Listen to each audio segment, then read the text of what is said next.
السلام عليكم. قبل ما ابتدي في فيديو النهارده احب ارحب بكل المتابعين الجدد اللي انضموا لقناتي. انا نهى عثمان وقناتي للوصفات الاقتصاديه والعالميه. النهارده بقدم ليكم سمك المكاريل على طريقه جديده بألذ تتبيله على الاطلاق. تتبيله سهله جدا وبسيطه جدا، وفي نفس الوقت تنفع للي عاملين دايت وتنفع جدا للحر، خصوصا في ايام الحر مش محتاجين وقفه كتير في المطبخ. طاجن بسيط ولذيذ. ازاي؟ اي خضار مشكل عندك في التلاجة افتحي تلاجتك وهاتيه. اي خضار، انا هنا استخدمت فلفل الوان، طماطم، جزر، بطاطس، بصل كمان. يعني اي خضار عندكم في التلاجة الوصفة دي مش هتقول لا فيه. المهم جبت الخضار بتاعي، قطعته كله طبعا بعد ما يكون مغسول، قطعته كده مكعبات. جبت الكبة فضيت فيها تشكيلة الخضار الجميلة دي، وكمان ضفت عليهم شوية من التوابل، الكزبرة الباودر، معلقة كبيرة من ونص معلقة صغيرة من الملح، نص معلقة كبيرة من الملح. ضفتهم على الخضار، وكمان ضفت معلقة كبيرة من الثوم. هفرمهم كويس جدا في الكبة.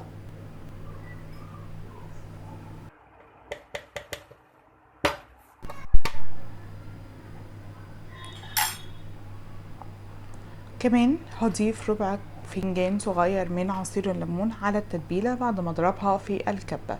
طبعا مضربهاش ضرب كتير في الكبة، يفضل ضربة في التانية وتمام جدا، علشان بس التتبيلة تبقى لسه خشنة معايا مش مفرومة فرم ناعم.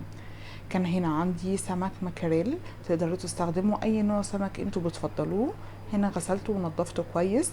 بعد كده جبت صينيتي، قطعت شرايح من البطاطس تكون رفيعة فوق متوسط شوية، يعني لا رفيعة قوي ولا تخينة قوي، تمام، لان هي هتستوي في مية اللي هتنزل منه، مش هشوحها ومش هغطي بالفويل، فاهمين قصدي؟ فعشان كده انا عايزاها رفيعة على قد ما تقدروا. غطيتها بالخضار ده.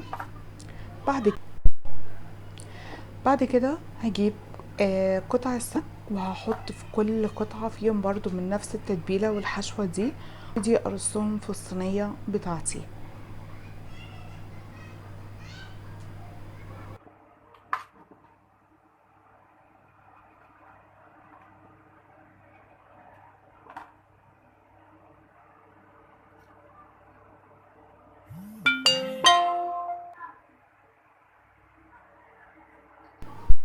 منظر جميل بجد.